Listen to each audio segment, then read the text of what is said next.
myself. Just bloop, bloop, bloop, travel. Fix her up. Hi, my name's Infinite, and you're listening to Infinite Rocket Power. This podcast will be conducted on a weekly or bi weekly basis regarding topics in my life and different aspects and perspectives about life. Today's topic is Blackistan. Where do you live? Now, Blackistan is an extension of Chiraq. And as we all know, Chiraq is a term that speaks on a particular violent neighborhood in Chicago, which is a combination of Chiraq and Iraq. Today we will be discussing the combinations of the toxic side of the black community, but not limited to, plus Pakistan or Afghanistan, whichever country you want to add it up with. But before we get started, we will be introducing ourselves. Make sure that you like and subscribe. And if you love Kate Spade, Bessie Johnson, or any other exclusive jewelry, please visit www.prosperityboutique.com. And once again, like and subscribe. Dick Tracy, how you doing today? I'm pretty good. Thank you for having me here. Name's Dick Tracy, uh, writer, videographer, do poetry here in Horizon Worlds. We got Dick Tracy's therapy session coming December 3rd, so be on the lookout for that. Um, and yeah, that's me. That's who I be. All right, thank you for joining us. Miss B Aroma Sin, how you doing? I'm great. Hello, everyone. I am Bia Roma Scent. I am the owner of Bia Roma Scent. And my company is a 100% organic herb infused hair and beard company. And we are stationed in Georgia. And we also have a store here in the metaverse, in Horizon World, and also in Alt Space. And you can find us on the internet at www.bearomascent.com. That is www.bearomascent.com. Love it, love it. Kingpin, how you doing? I'm all right. How you doing today? How Doing everybody doing? good. I'm Kingpin. How y'all doing? It's kind of a low day for me. I just had a long work week, so I'm kind of just hanging out today. So yeah, Okay. not much How? going on over here. All right. How would you like to introduce yourself to the world? Yes, I'm Kingpin. I'm a builder and a creator in Horizon Worlds. Um, Definitely doing a lot of learning, a lot of practicing and working on my craft. Um, Definitely trying to do some collabs with a few people, build my portfolio, you know, have a company I started within Horizon. We teach how to build and script and, we assets and stuff like that. So, if you need any, kind of help beginning scripting, beginning building, it's a lot of people out here just now getting on Horizon. So I know, I just got a little small door swinging, but, definitely if y'all need help with, getting your hands dirty in Horizon, just come to me. I'm out here. All right. And can we find you on Instagram at Kingpin813? Yes, King.Pen 813 underscore VR. All right. All right. And it, who's that designer Panda? Oh, okay. Uh, Billionaire Khalil. How you doing? I'm doing good. I'm doing good. I appreciate you for having me here today. Uh, Okay. yeah, my name is Khalil. So I have a few businesses, but one of the businesses I have here is Enlighten VR. It's a metaverse architecture or world building company that targets small brands and corporate entities that want to get into the metaverse. I love it. I love it.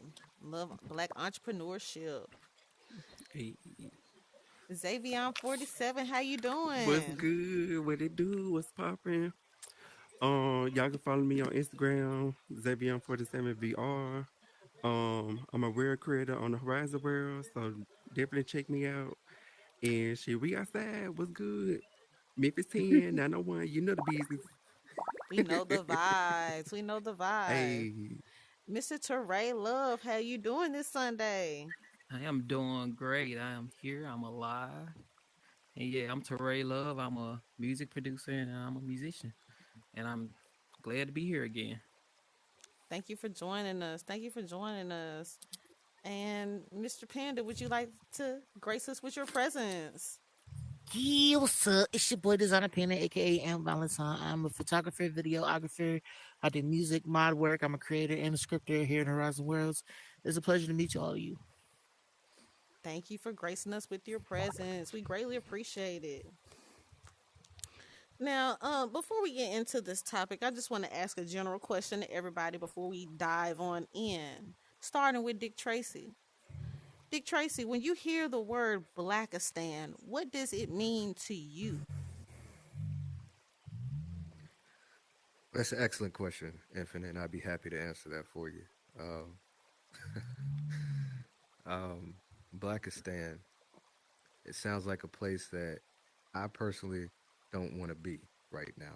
Um, so just I think it's the stand part that scares me, knowing where that, be it Afghanistan or Pakistan and the dangers over there. I don't want to be black and always in danger. So that's how I interpret that word. So that's what it means to be black and in danger. It's not what I want to be. It's not where I want to be. Hmm. That's very deep. That's very deep. Bill? When I hear that word, to me, what comes to my mind is trouble for our culture, the black culture, as if we aren't in enough issues as it is. Hmm. All right, we're going to talk about those issues momentarily. Kingpin? Blackistan. I'm gonna go with Big Tracy with this one, man. I don't want to have to live in fear every time, I step outside or turn on the news or, you know, just like recently this girl got killed, you know what I'm saying? Like I have Mm-hmm. kids and I don't want my son to be at a party and then, I get a phone call and he just left my house, you know what I'm saying? It's like, yeah, it's definitely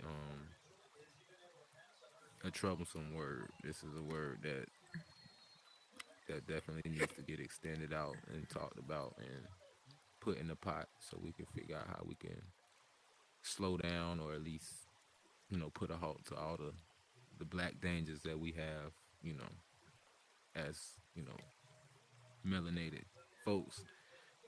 It's dangerous out there for us even when we're not even looking for it. So Thank you. Mm-hmm. Thank you. Billionaire Khalil? Can you repeat the question one more time? You're speaking about how we. Yeah. Can you just repeat the question one more time? When you hear the word Blackistan, how does that make you feel? Well, Blackistan kind of it sounds like it represents something on the lines of like Chirac, and the whole Chirac thing in itself is gives it a bad name. So I mean, it kind of feels like what we go through in our everyday lives is being melanated, and how we people treat us in stores or how cops might treat us. So yeah, that's how it comes off. But I'm definitely glad to start seeing some change going on with how that's going on so far.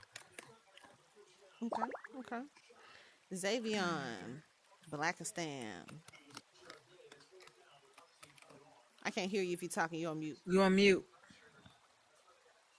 My bad guy. um, Blackistan to me means black on black crime, or how we treat each other. Um, to me, it's a Mm-hmm. strong word. I feel like we go through shit every day, so it's something that we should be talked about and put on the table. So that's what I think about it. Okay.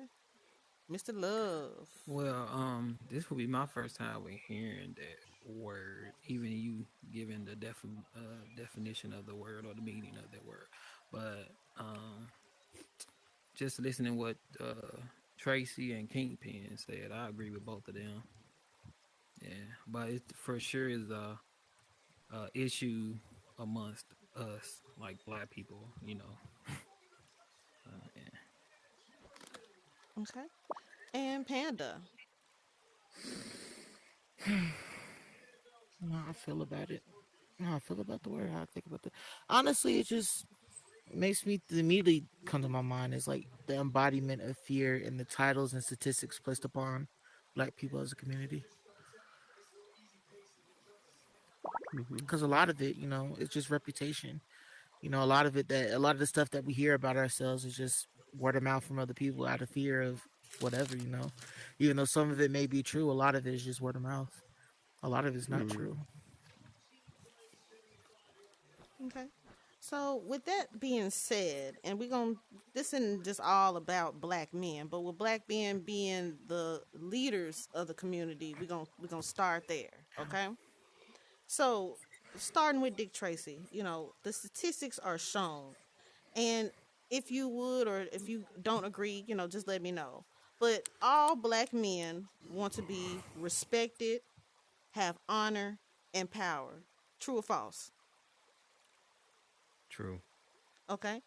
But with that being said, the statistics show that black men are costing America right now 50 million a year in sheer laziness.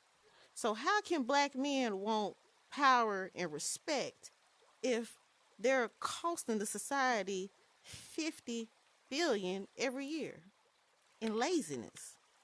And later, that Mm. yeah, that's very interesting. I would have to ask, you know, it, not asking you, but my first question would be is where's that statistic coming from? We got to look at where we get our information from first of all, because a lot of these sources cite information as fact, and instead it's hateful rhetoric, right? And Mm-hmm. it's meant to portray us or whoever they're talking about in a negative light. Maybe kind of touching on what Design Panda was referencing there earlier.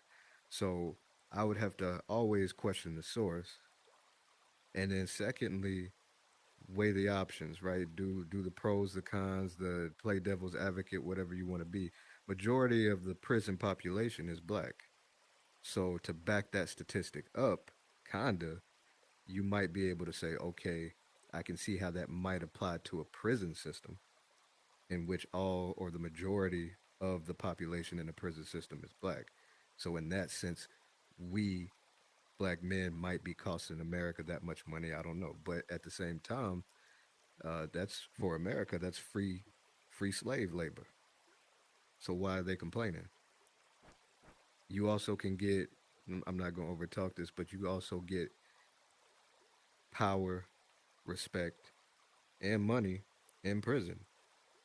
And sometimes that's just what some of us aspire to do. If I can't get it out here on the streets, I'm a damn sure get it in prison, right? But on a more positive note, I don't know if I agree with that statistic, and I'm not entirely sure that every black man in America is lazy. As a matter of fact, we got some black men around this table who are share evidence of that, right? That not lazy. So very interesting statistic. Don't know if I can agree with it. All right. Thank you. Thank you. Bia,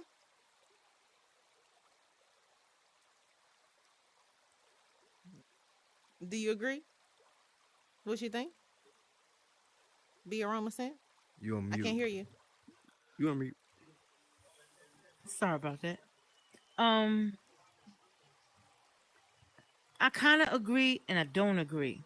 Because, like Dick Tracy said, we got men right here at this table that obviously is not lazy because they showed up today.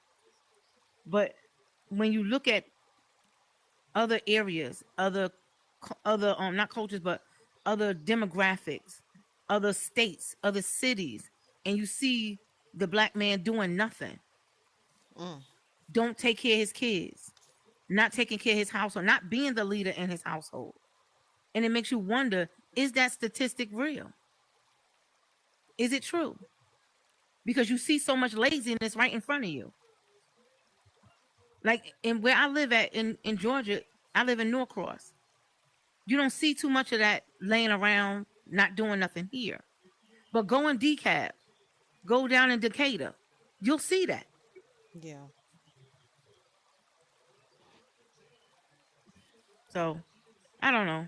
It I guess it depends on who you're talking about. All right. Kingpin. Um, yeah, it's definitely depends on where you're getting that information from, them statistics. Um, it's certain areas where I'm from, you can't get a man to even walk his kids to the bus stop in the morning. You Mm-hmm. know what I'm Mm. saying? And it's guys like me. When my son was in elementary school, I got up and I put him in a basket on the bicycle and rode him to school. You know what I'm saying? Like it's those type of men that set the bar for those type of statistics. So when you actually looking up those type of statistics and judging these type of people, you got to look at the men who are and the men who are not. And Mm-hmm. I'm one of the men who are going to get up and go do what I got to do. I am not going to just lay around and not do nothing, especially in this day and age when there's a lot of stuff a lot of stuff going on that we actually have a voice and actually have a way to change it. So sitting around not doing nothing is not going to get the job done. So yeah. Okay. Khalil. Yeah, what's up? Can you guys hear me? Yeah. Mm-hmm. So yeah, as far as the statistic, I'm not sure if it's true or not, but I will say a lot of times they like to pinpoint the negative more than the positive. You know, I'm not saying that there isn't black men who are lazy. There is definitely black men who are lazy, but there is a lot of us who aren't as well, and I don't feel like that gets enough highlight either.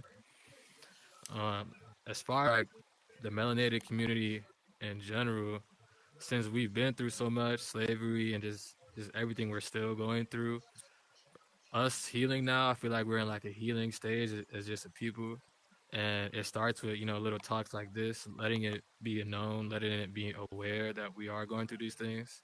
So I do think awareness is that first level of healing for us to realize the bullshit that we putting ourselves through and putting our other, brothers and sisters through. But as we're going through this stage, like I just think, and it might not even be our people who's making, reports like that to target us, to make it seem that we're doing or we're perceived this type of way. But whoever is putting it out, I would definitely, double check the source. And for the people who is lazy, there's going to be people who can't change, you know what I'm saying? And they're going to be a part of that type of people. But as far as like people here at this table or anyone else who's trying to really make a living, all you can really do is be an example for those people who are lazy, and yeah, to really just be like a walking example for those around you. Thank you. Thank you. Xavier. What's up? What's up? Um, I just want to piggyback on what Khalil was saying about awareness. I feel like if a lot of people did do awareness about it, it definitely changed the statistics about black men. And Kingpin, I salute motherfuckers like you that do Mm. push the bar to take care of your child or do what the fuck you need to do. Um, you got some people don't want to do that. They rather go sneak and geek, and soon you have something to take care of. You ain't got the power to do that. So what's the point of doing something you ain't go back up behind it? You feel me? Yeah. But me as an individual, like being lazy, I can't see that part. I just feel like you know what I'm saying. Like I work hard at what I do or what I become. You feel me? So yeah, that's pretty much what I have. All right. Mr. Hmm. Teray. Um, I guess I want to say,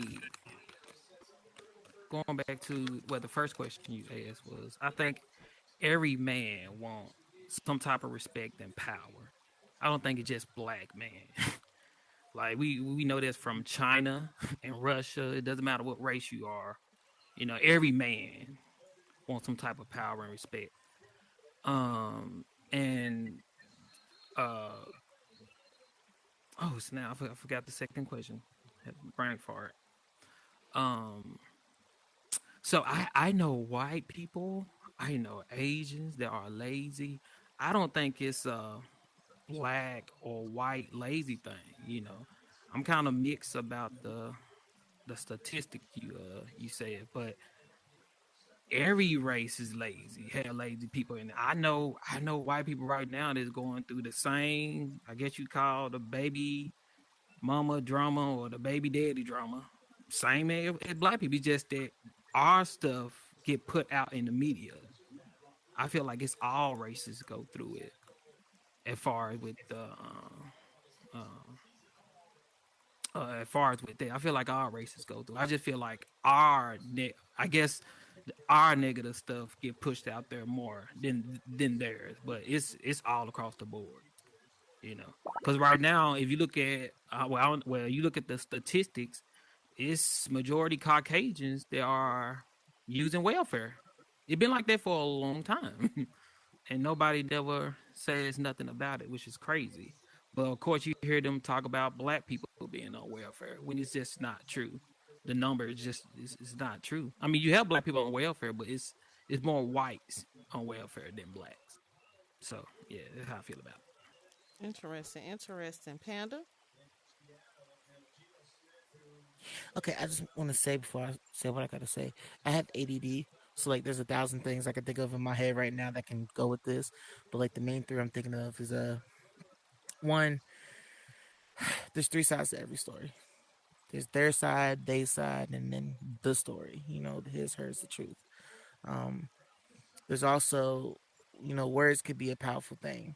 You know, whatever you say can affect a person in a powerful way, whether it be mentally, physically, and also, um, people are a product of their environment.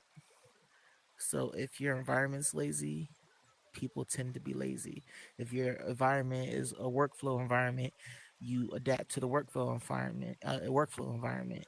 You know what I'm saying? Because we're meant to adapt as humans. It's a primal instinct to adapt. Um, as far as black people being lazy, and I don't agree with that. I agree with it on some levels because it can be true on some aspects, but on the flip side, his her story. There's also a flip side to that because there's a lot of people who aren't lazy, kind of piggybacking off of what everybody else said. Um, but yeah, that's kind of my take on it. I don't really have an in-depth take other than that. So let me ask you this: with welfare being a factor and all this free money in the loop, and all the people that get to benefit from this free money, because it seems like the middle class Mm, doesn't really just get a chance to benefit the way others nothing. get a chance to benefit. Do you feel like America kind of has strategically, single handedly cultivated an environment Mm-hmm. of laziness for the black Yep. men to be Mm-hmm. susceptible to being lazy? Dick Tracy? It's a setup. I think years ago I used to have the belief that welfare, things like what programs like welfare, government programs like welfare, things like affirmative action were the government's way of giving reparations to black people, right? We can't give you the same thing that we gave Native Americans, which is the ability to govern themselves, land, land to govern, police themselves, and stuff like that. A lot of the things that the Black Panthers were fighting for in the late 60s, early 70s, just the ability to want to be able to govern our people, stop policing us, stop, expecting us to serve in this war and then not giving us the same equality that you're giving everybody else. That's not black. So I feel like I used to feel like a lot of those programs were meant as reparations for black people. So when you say something like that, it's like, yeah, okay, you get in, you see what welfare can do for you, you see what affirmative action doesn't apply there, but you see what a program like welfare can do for you, and you get comfortable at the bottom, right? You get comfortable there. It's like I ain't got to do nothing, and I'm making as much as this dude who's over here working at Arby's or some shit. Like, why would I need to go work? So there is an appealing factor to that. Yes, to your question, yes, there's an appealing side to that. Like maybe America did set it up just for us to be lazy, but I can't 100% subscribe to that because it's all in how you were raised, how you were brought up, right? And something a little something Design Panda said. We are products of our environment. Some of us adapt, some of us fall, right? But if you're unable to adapt, then you're just gonna get comfortable at the bottom. And if the bottom is where you want to be, that's where you're gonna stay. I don't know. Last thing, I don't know if I don't know to answer your question to get back on track. I don't know if America set it up for us to be comfortable at the bottom and not strive for more. But whether or not if we choose to act on the opportunities given to us is on us. Individual responsibility has to be a factor here. We can't. We got to stop blaming, pointing the finger. The white man this, the white man that. No, you got to stop it. The government this, the government that. That ain't no reason for you to be at the bottom. So no, I cannot subscribe to the question that you asked. I don't believe it. No. Interesting. Um, I have to go do something. I just got paid to go do something. I'll be right back in like 10 minutes. All right, Biz, Appreciate you. I can hear you, I have Biz. to dis. Uh, I have. Oh, I can you hear can you. you hear me? Now I Okay. can. I have to disagree with the reparation because I once was a recipient of welfare. Was a welfare recipient. Yeah, recipient. Um, and I always use it as a stepping stone. Now, how other people use it, that's how they use it, and I feel like it's a setup. I was in my caseworker's cubicle one day, and I saw a sign. This is what really made me do what I did or what I do. I saw a sign on her wall that said, "Your emergency is not our emergency. That's just your bad planning." Wow. And I'm like, "Oh my goodness, that's how you feel about people like this." But then I had to think about it. They don't teach you how to use that 322. They don't teach you how to go food shopping. You giving girls 14 years old just happened to have a baby $322 a month in cash. Then you giving her a boatload of food stamps, but you're not teaching her how to go food shopping. You're not teaching her how to pay her bills. This girl don't know how. She had a baby. She's 14 years old, and then you expect her to take that and become successful with it if she don't have the knowledge or the know-how or someone to teach her how to do it. I always wanted to be a welfare recipient advocate. That wasn't a job. I was going to make it a job so that I could stand up for people that were on welfare, because not everybody on welfare is lazy. Not everybody on welfare wants to be on welfare. And it's just hard for some people to that don't see that don't know how to manage their money and their finances to do it. Then you had girls selling their food stamps, selling their Pampers, selling things that they shouldn't have, but because they couldn't afford to pay all their rent, they had to do these things. It's like a catch-22. You damn if you do and you damn if you don't. That part. But I always used it as a stepping stone. I always had a hustle underneath my belt. I never just sat there. I never lived in public housing, and I'm not knocking folks that do, but I never lived in public housing. I never took the bare minimum from it. I always took what they gave me, and I made more out of it. And I really, it really hurts me when people feel like black people are lazy. Not all black people are lazy, and even the lazy ones don't want to be lazy. But because they have never been taught to reach for something higher, to do better, that's why they're where they are. The minute someone walks into their space and can reach down into them and speak life into them and grow them and throw that dirt on them for them to grow, then they will come up out of that. But a lot of people don't have that. They live in their environment. Everybody in that environment is looking at the same stuff, doing the same stuff, speaking the same language. It's when you come up out of that environment and see other people living, eating, sleeping, and doing things different and growing is when you understand what I was doing, what I saw over there isn't the only thing to do.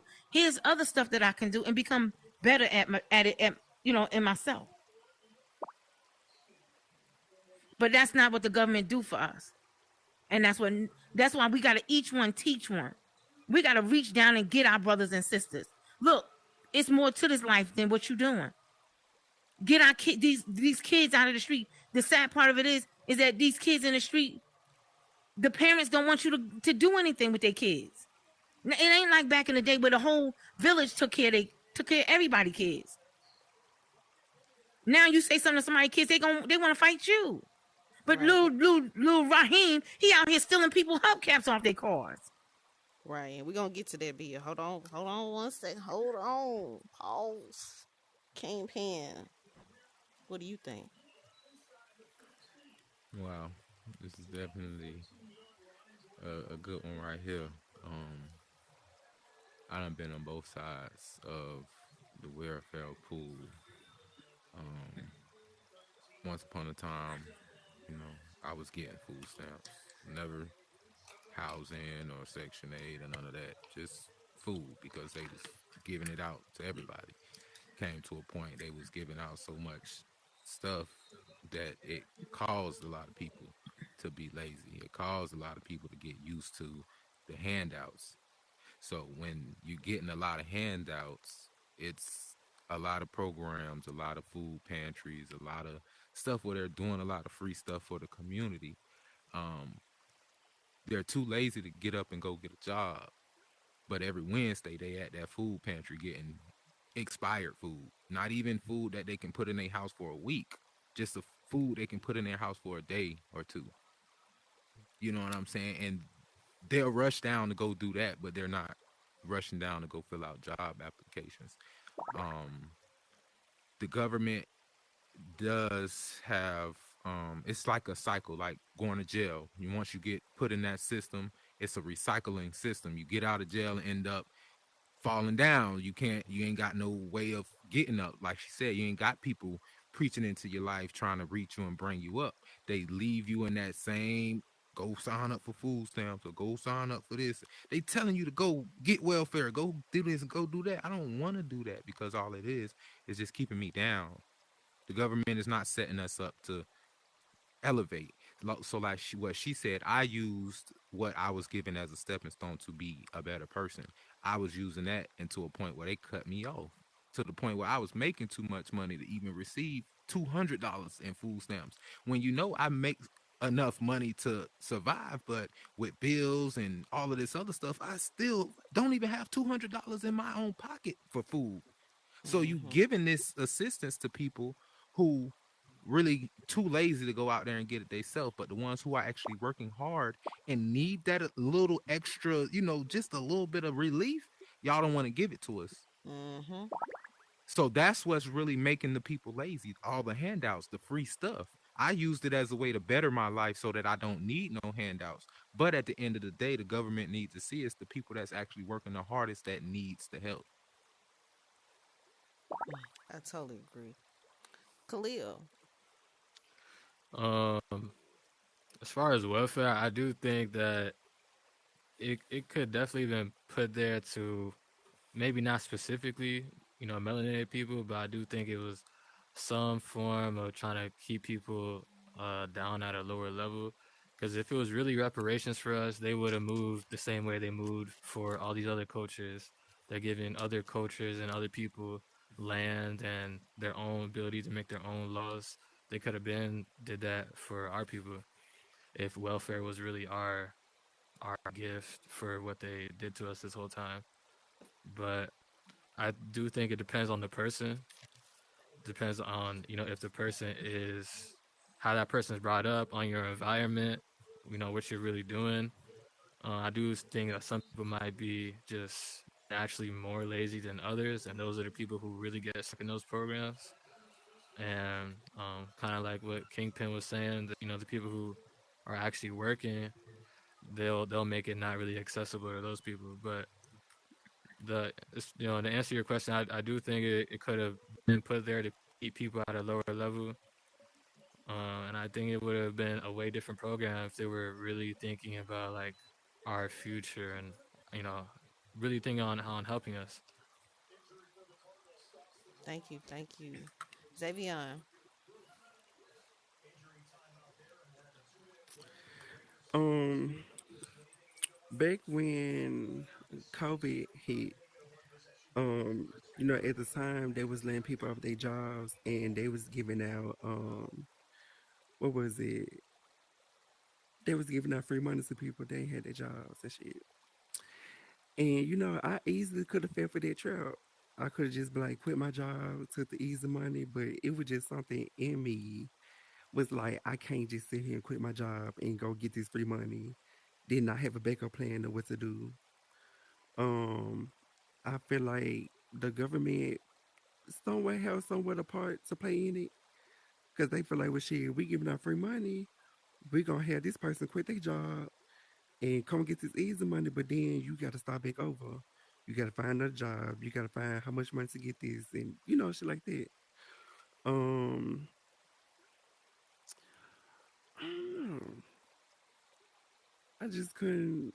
I couldn't just lose my job and just gonna make no easy money like that just for a setup for me to be on my downfall. So I just always work hard to what I did or what I got. So, Okay. mm, Mr. Love. So, I'm a person. I love history. Like I love documentaries. Watching. I just finished watching this Abraham documentary, and welfare started in 1935. Like it started after the Great Depression. So white people mainly were getting on welfare. You had more whites, and of course the whole nation was going through stuff. But still, you had the whites still disliking the blacks because they were giving more welfare to the whites than the black. Now fast forward, now this whole thing where more black people is on welfare, which is not true. Like you go Google it right now.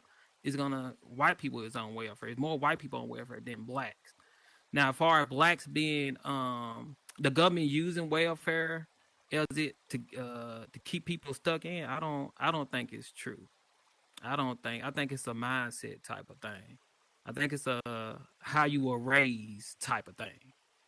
Cause my mama, I saw my mama like go through it. And matter of fact, my mom and my stepfather, my stepfather had 3 jobs, and my mom had 2, and they wasn't never on no welfare. I mean, we had some rough time, but they wasn't never on no welfare.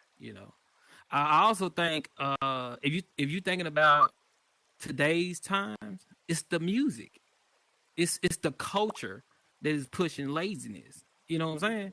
Cause just like what Tracy said, like we all like all that pointing the finger, like bro, you could have did that probably back then, but now it's way too many opportunities. Not saying we don't have disadvantages, but it's man, I'm telling you, I just finished like I'm watching this documentary like right now, and I'm telling you, if people only knew, especially our people, if we only knew where we was at back then till now, it'll be more respect for it Mm. than getting up. But you know what? Getting up, let me go and get that.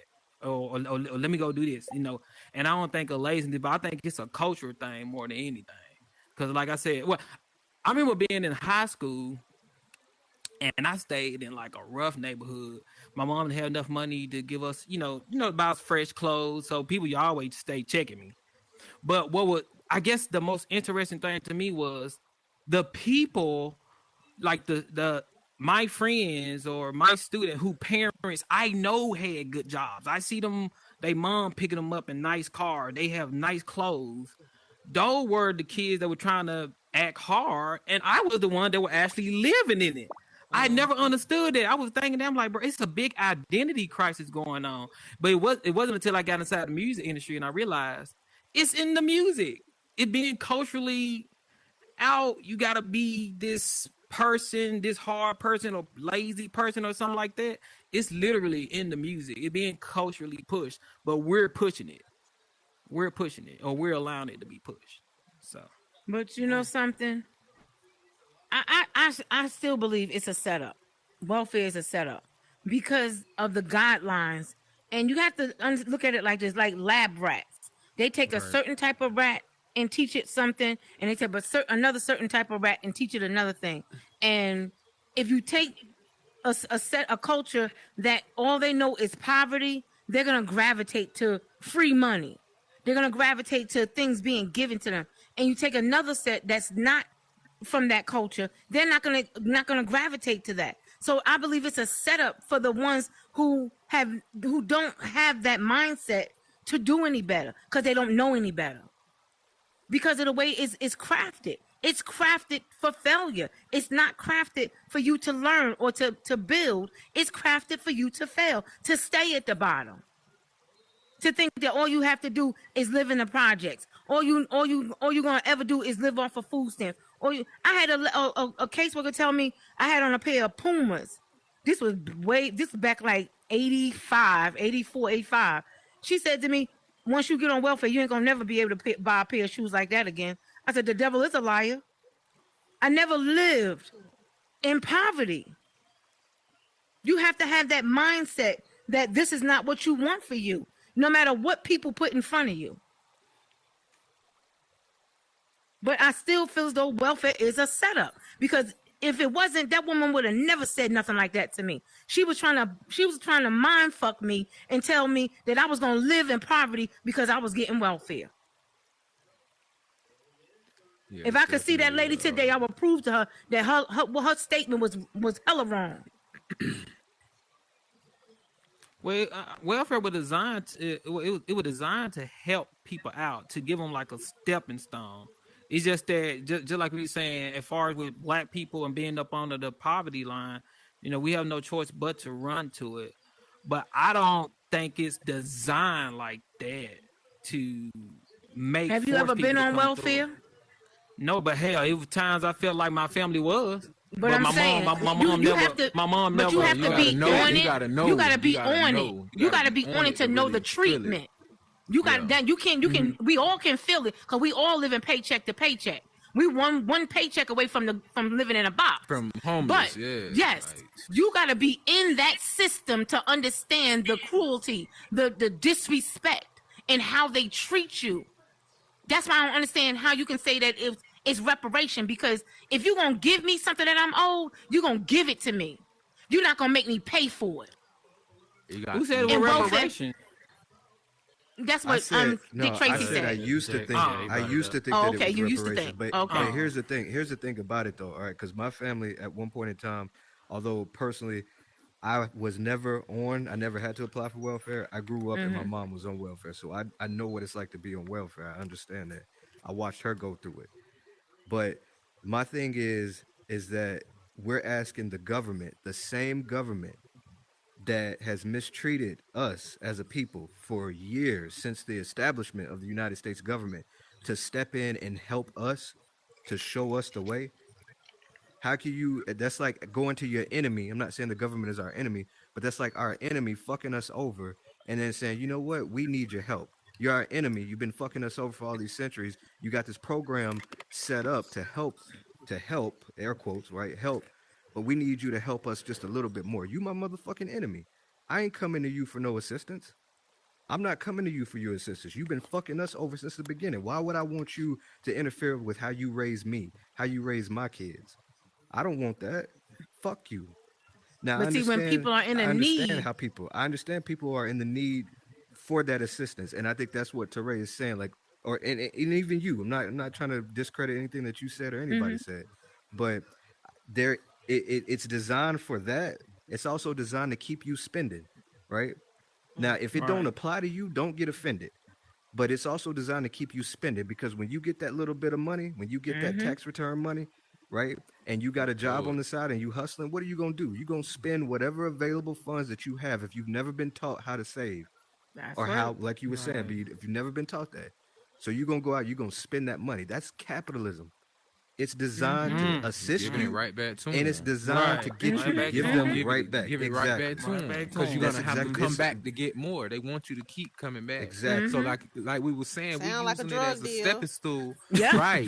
Yeah. And so we use it That as a stepping comeback. stool Got that to comeback. get to the Sound next like a level in setup. life. If you're not using it to have a positive outlook on your life, you're gonna keep getting it. You're gonna keep giving it back to them and crawling back to them for some more. For more. For more. For more.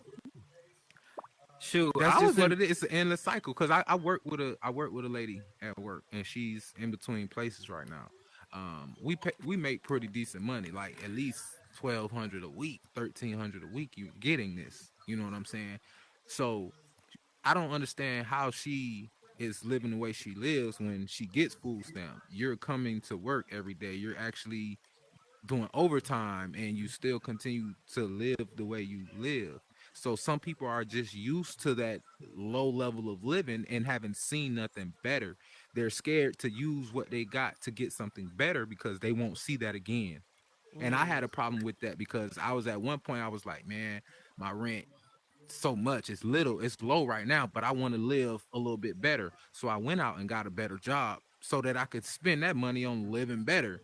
Any other help that I got, I used it to live better. I'm not using it just to, okay, I need to smoke. I'm gonna go get this money and go smoke. Or I You're need to doing it go right. party, so I'm gonna go get me a bottle. Or I'm finna no, whatever extra money that I got, I used it to better myself. So therefore I put myself in a better position to succeed. So I don't have to go begging for more. I don't have to go back to them. So when they took me off of food stamps, so I make enough You money, wasn't I can go get destroyed. my own food. I can That's go get my right. own food. But thank you for the little 3 months that you let me get the little Thank you $16 a for the month. help. Like it was a lot. Like don't act like y'all actually helping us when y'all really Like they just actually bought your food. want us Well, to come back. Y'all give us little well, pieces at a time. technically, You know, if we paying taxes, they not helping us. It's our money. right. It's if we pouring into this government system. No, They just give give me it back back my to us money. little by little. They giving it back We're to gonna us. speak Yeah, on Little that by too. right. little. Right, we're gonna speak on Yeah. that too. So another question: when you hear these three words, starting with Dick Tracy, Kool-Aid, hot chips, and Roma noodles. Man. What does that? What does that mean to you? Ooh, you don't like my kind. Sounds like my childhood right there. It sounds like a lot more than For a period of childhood. time, it sounds like my child, especially ramen noodles. I mean, I was just thinking about this the other day. I went up to my father's for Thanksgiving, and there was. God, I hope nobody in my family's watching this podcast when you post it, but they, there was one Thanksgiving where we was so broke, we didn't have enough money to eat Thanksgiving food. So, and I'm expecting to laugh. So if you want to laugh, it's all good. But we had pancakes for Thanksgiving. I think this was like 2001, Bro, look. 2002. Hey, it's funny. Hey. I know, but Hey, You look, ate. check us out. You And ate, you had something to yeah, eat. yeah, bro. Because I don't look, bro. You I carved me in a had turkey. I had mayonnaise sandwich. I had sugar sandwiches, just cheese sandwiches. You know what I'm saying? I'm for real, bro. yeah, Okay. we made it work. So Yeah. like, I ain't trying to come off. Maybe sometimes I might sound like it or whatever, but I'm not trying to come off of somebody who's above it. I understand, but anyway, to answer your question, that sounds like a brief period of my childhood, and I'm gonna say this last thing, we can pass it on. But there's a song by Life Jennings called "My Life." That's what it's called, "My Life." And one of the lyrics in there is, or I think it's the chorus. It's like, or he's talking about. If you ever get a chance to listen to it, check it out. But he's talking about the rough times in his life growing up, and the chorus or the hook is like, "Those were the best days of my life. If it ain't rough, it ain't right." Right. And so I Yeah. just, when I listen to that song, I'm like, damn, I can relate You to ain't some of go those things through he it. was saying in there, You ain't but live life. yeah, that's sounds like a brief period in my childhood to answer that question. Beer. Never had them. Never had them. As a child, never had them. Oodles and noodles, lemonade. I mean, what you call it? Hot Cheetos. Kool Aid, hot Cheetos, none of that. Never had it. Oh Okay. wow.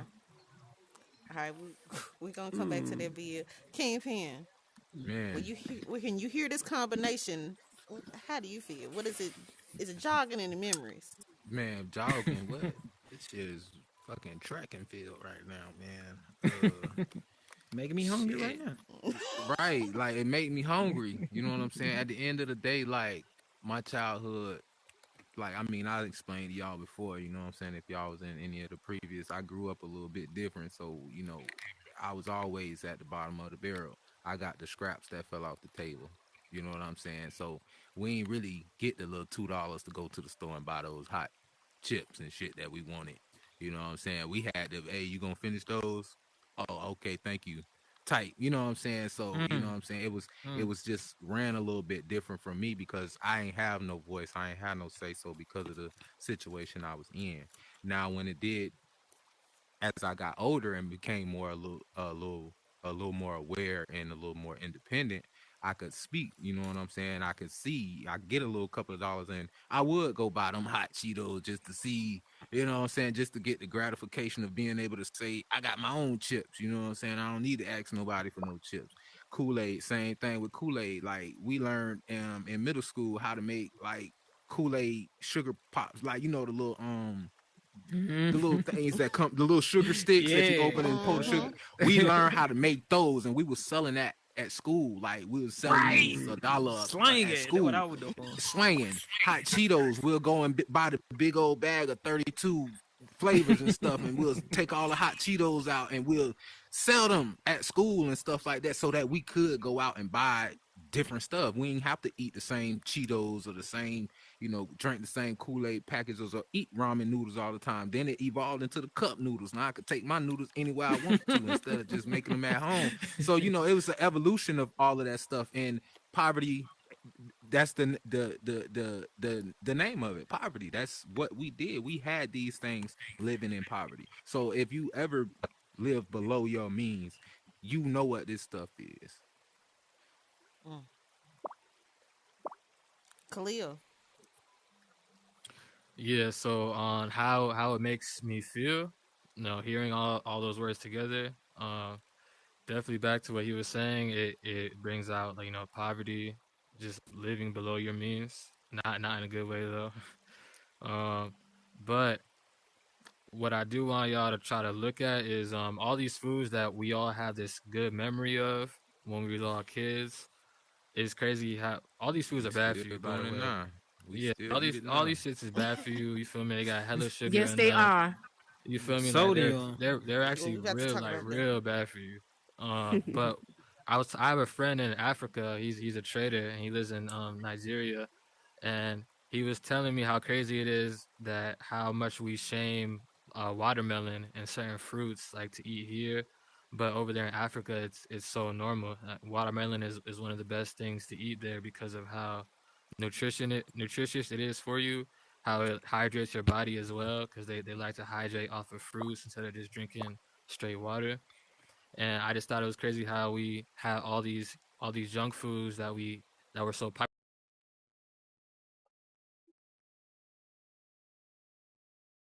So yeah, I just say all that to say, it's good to be mindful of those type of things. I didn't really realize that until I got older. Certain things are popularized when we were kids. But to answer your question, it definitely doesn't bring the best of memories. You feel me?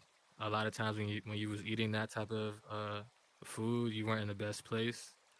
So yeah. Xavier. I thought it was on mute. Um, I'm sorry. Say the question again.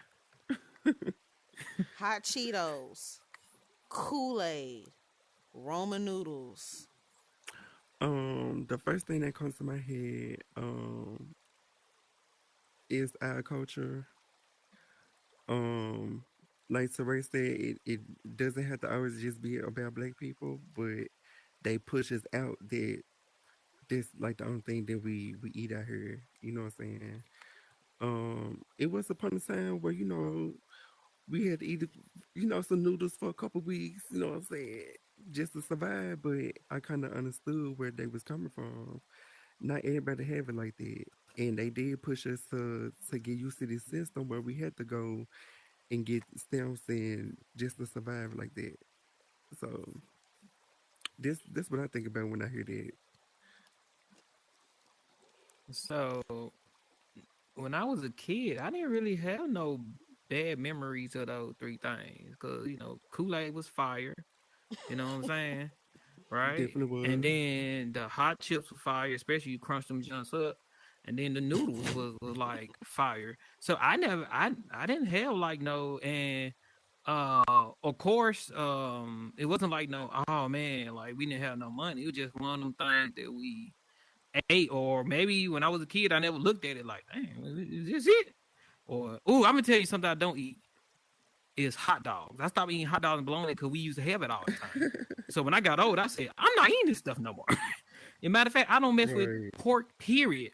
But that besides that, I don't remember a point where like any of that stuff was like bad. Now that I'm older, well, like I say my early 20s, I realized all this stuff was bad for us. But back to what billionaire was saying, like the fruits and stuff, don't you know I just had my first mango. Nobody never What? introduced me to mango. What was it? 3 or 4 years ago. Why you tripping?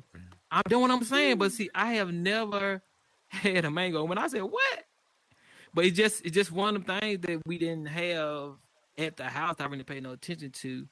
But Mm-hmm. yeah. But now that I'm older, like all this stuff bad for you, high in sodium, and then I got a family history of high blood pressure, diabetes, like all that stuff runs on my side. It's crazy. I mean, of course you're a kid, you eating this stuff, and you're not really just thinking about it or whatever. But I didn't. Yeah. I normally just ate that stuff when I was little. I didn't really eat that stuff when I was like in my 20s or 30s. Even now, I don't really mess with it. It's making me hungry now, but no, I ain't never messed with it.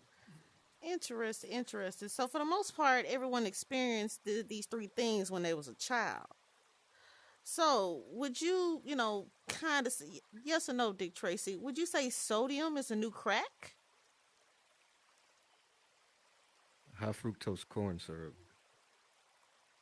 No, I say no. Sodium is not the new crack. It's all high fructose corn syrup. Not gonna get too winded here, but when you start to examine the stuff that they put in our food, you kind of come to the conclusion that, or one or two Okay. conclusions. They Either the programming first one, us. yeah, or They they don't want us to programming live. us. They want us to live to a certain age, so we can't apply for what? What do you get when you get what? What's the new cutoff for? Retirement, social security, Social all of that good Security. stuff. Right. I think it's Hmm. they moved it back. I thought it was They like keep 50 moving it something one back. point. Now it's They like keep moving it 65 or back. That's 68 because or we some keep shit. living Like, longer. We living too long, right. so Well, no, I'm sodium going is till I'm not a the new hunter. crack. Mm. The I've been listening to this lady on TikTok lately. She's talking about eating for your blood type. And she made a really good statement about hereditary high blood pressure. It's not hereditary. What it is, you still eating like Auntie Faye that got her leg cut off because she got diabetes. You still the whole those recipes is trickling Mm-hmm. down in the same in the family, and that's why you have what other people have in your family. But if you eat according to your blood type or eat different from what your family been eating, you won't have what they had. Mm. no, I agree. Right, agree. Yeah. Because a lot of people say that, oh, my mother had diabetes, so that's hereditary. It's not. What's hereditary is the food you eat, the food you've been eating. mm-hmm. But if Yeah, you yeah. actually think about it, we all kind of intake the same type of stuff. You know what I'm saying? Mm-hmm. We all like junk food sometimes. We all like Mr. and Mrs. Krabs. We all like, we all mingle in what we mingle in. You know what I'm saying? We all eat what Mm-hmm. we Mm-hmm. like to eat. So at the end of the day, my grandmother, both of my grandmothers on both sides, my father, my aunts and some uncles, and down to me, I've got diabetes. You know what I'm saying? So it's like Mm-hmm.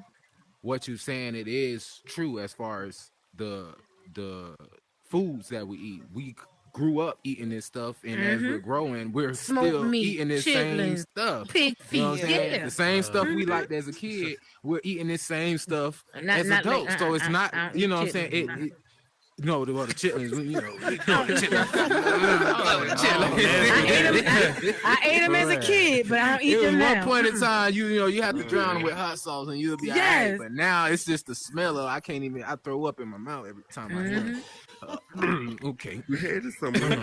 But like I was saying, like we grew up eating certain types of food, and as That's adults, right. we're still eating this type of stuff. Just like he said, he don't eat hot dogs no more. You cut certain stuff out your diet because you're so used to it, you don't want to eat it no more. Right. But it's You certain want to try stuff, something else? like you said, is sodium the new crack? No, it's not the new crack. But we love this shit as a kid. We gonna love this shit as an adult. So at the end of the day, we're just so addicted and so used to what we used to. So until we actually look and read what's in these types of things and see what's healthy and what's not healthy, we're gonna continue to get diabetes. We're still gonna That's continue to right. get obese. We're still gonna Yep. continue What to I eat do garbage now. and live unhealthy. But at the end of the day, Right. that's something that we grew up doing. It's a habit. It's not crack. It's just something that we're used to. It's habitual. Yeah. This is habitual We gotta stop instincts. letting These are stuff. our tongue dictate how we live. Right. Just because it tastes good, you want it. Mm-hmm. Mm. Khalil. Man, I was real into his tangent. Can you repeat the question one more time? Hey, I can keep going. I can keep going. I want everybody to get a chance, man. In your opinion, is sodium the new crack? Oh, nah, not sodium. I'm kind of with Dick Tracy on this one with the high fruit, uh, whatever it's called, Fructose. high fruit. Yeah. Yeah, that's it. High Yeah. fructose. It's in a lot of food. Yeah. It's in a lot of food, like a lot more foods than you would think.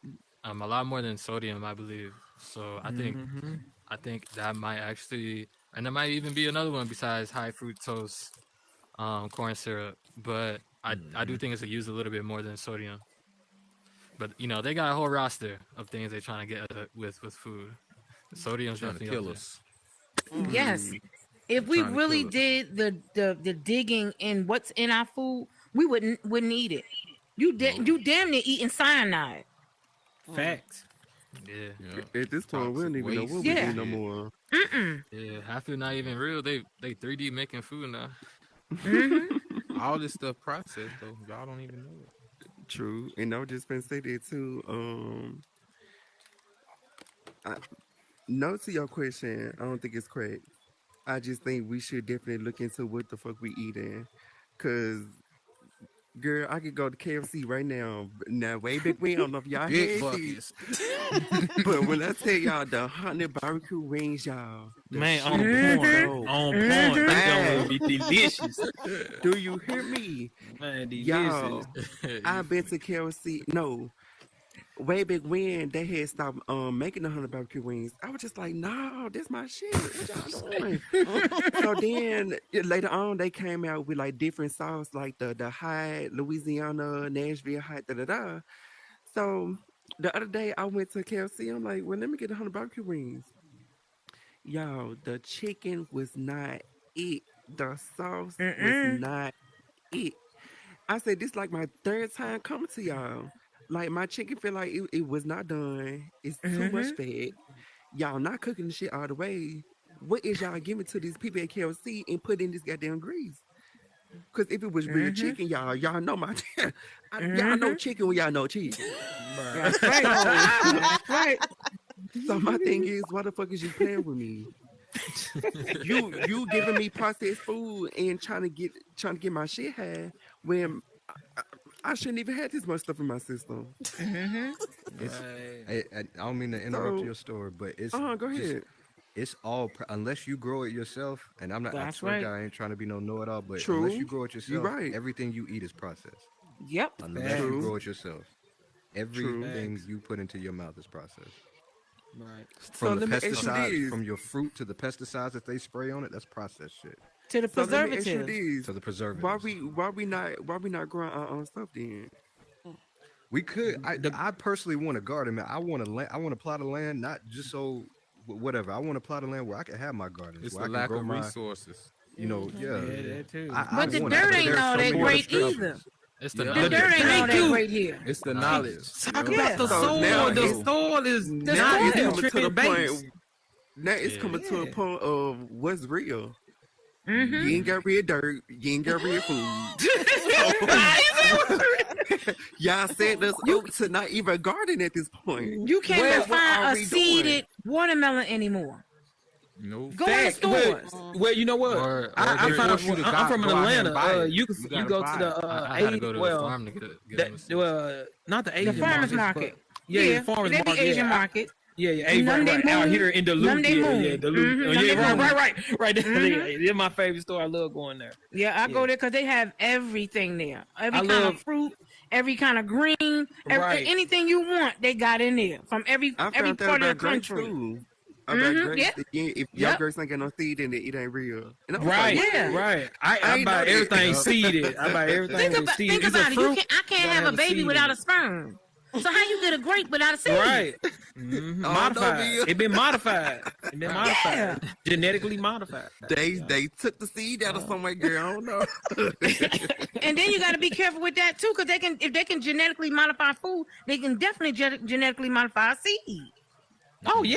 Oh yeah. Oh, For they sure. definitely could do And that. my thing They're doing is it now. about genetically modified food, but we're not gonna get off topic. Is the fact that if we're eating genetically modified anything, people need to understand it's What gonna you think is- modify your own genetics. Yes. So what are we turning into?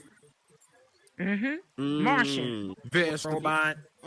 No, he's We can't even turn into that if we ain't got no seeds. We can't even turn into a vegetable. Well, oh wait. What came first? The chicken or The the chicken egg? or the egg. We'll never know. The clone or the drone? Right.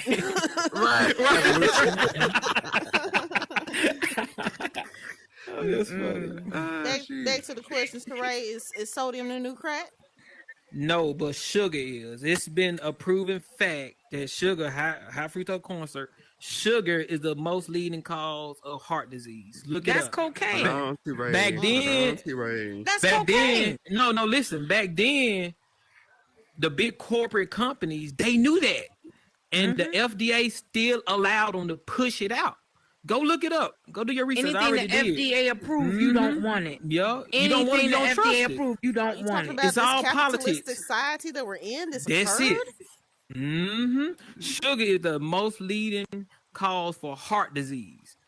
And I tell every black male, look, I know y'all scared of going to the doctor. Go get your yearly checkups on your heart, everything. And your prostate. T-Ray. And your prostate. Yes. That's Go right. go do that, man. Don't be scared. You know something wrong. Don't be like, man, I just They have a You know, blood test now that you can take instead of the finger to test your prostates. Because a lot of Right. men feel that's a little homo, to go and get Right. your prostate checked. But now you can take a You- blood you test know and what? get your prostate checked. you gotta get a check earlier now. You know Yes. what I'm saying? No, like it's breast crazy. cancer. You gotta have to get that check early, and what it is, it's the food that we're eating. We're not watching what we're eating. Yeah. If you think about it and go way back to biblical times, they didn't have a stove. They didn't have seasonings. They ate food raw. And we're eating food cooked now with all these different types of chemicals and seasonings on our food. They didn't have that. And they lived to 300, 400, 500 years old. Facts. We ain't even getting to 30, some of us. Man, what you saying, man? Scary, man. Panda, quick question. Do you feel like sodium is a new crack? No, Okay. but I'm a Yeah. fat ass, so I'm gonna die either way. I'm gonna just keep it. I Keep was on trying eating. not to laugh. It's funny the way you This said nigga. it. It's what he said. Just keep on eating. Oh man. All right, Dick Trace, let me ask you this, because we have actually spoke on this off air. Why should the middle class taxpayers be susceptible to higher mortgages, higher rent, when it seems like Blackistan is continuing to expand and not being able to contain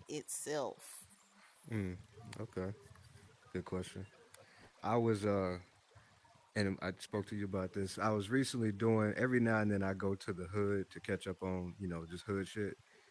And if you live in the hood, I don't mean no disrespect, but like I just I go to the hood, I catch up on what's going on.